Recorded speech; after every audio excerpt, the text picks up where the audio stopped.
màu xiang cụ nhớ con cụ lũ con của tàu thia cho cụ kia tia lũ con tê lê cha tham gia hội thi với bộ trang phục nữ dân tộc Mông. Chúng ta nhẹ sỉnh lao thia tâm sỉnh vư tâm sỉnh lao thia và sỉnh lao.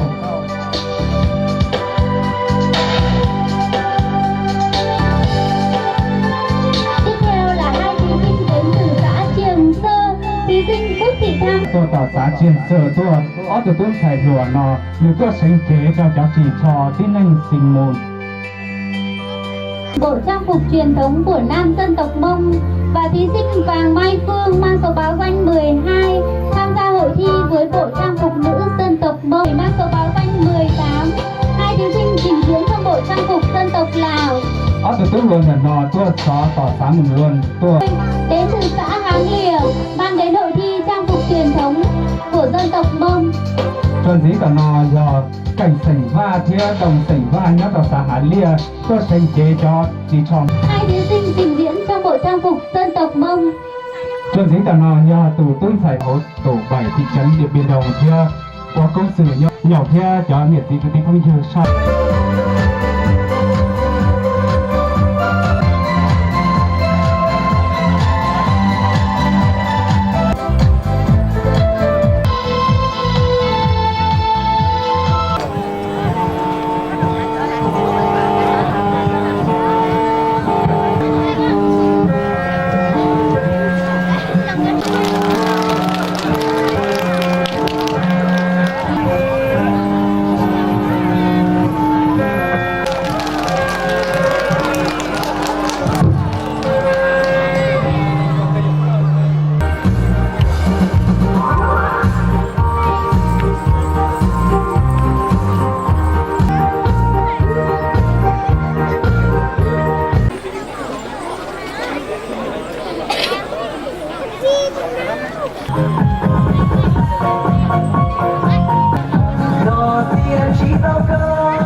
Và do tù tuân phải rùa thường xảy ra nhất là sinh ra thì mình xảy ra nhất là sinh ra là sinh chế cho xã đời.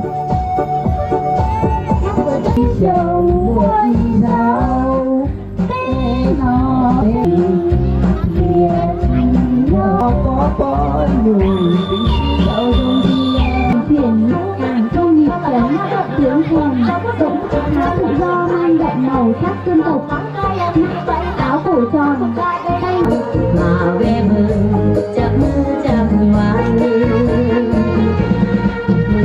hót nhang hầu ngày nào kéo lắm điểm tay áo và cổ áo màu đỏ làm tăng thêm vẻ đẹp của áo. Chiếc áo của người Mông Trắng được mặc từ lâu đời và được lưu truyền qua các thế hệ. Váy của người Mông Trắng ngày xưa được làm bằng vải lanh tuyệt đẹp, thể hiện nét đặc trưng của người dân tộc Mông Đỏ. Cái xế màu đen kết hợp với màu đỏ ở giữa cũng được trang trí bằng nhiều hoa văn và màu sắc sặc sỡ.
Cô gái chàng trai ơ mông mang trên mình bộ trang phục rực rỡ, những màu sắc hoa văn tạo màu làm thêm nét đẹp trang trí ở chân quần và chiếc áo của chàng trai thật đặc sắc, làm thêm tôn vinh vẻ đẹp tâm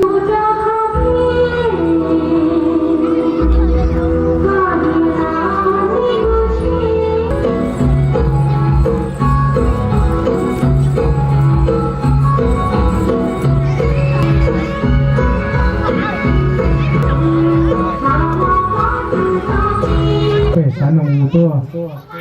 Kính thưa quý vị đại biểu, các vị khách quý cùng toàn thể hội thi.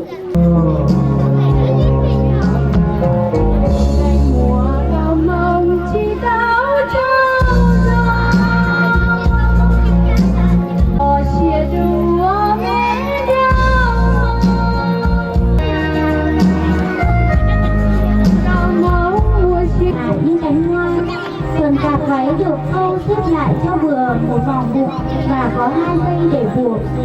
Trên nền váy dài hoa văn thân hẹp, ống tay hơi rộng. Áo nam có 2 loại.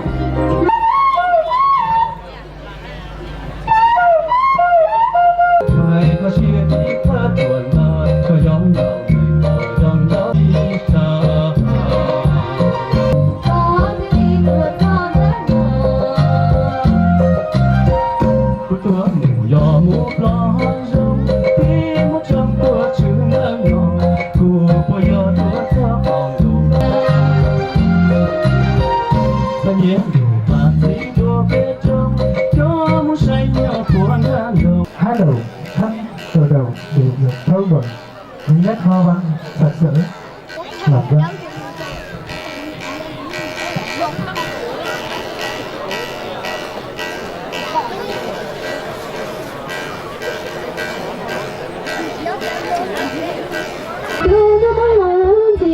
Tôi lên chung xuân trời luôn nhung cho tôi xưa do tôi sâu xa lo của mình.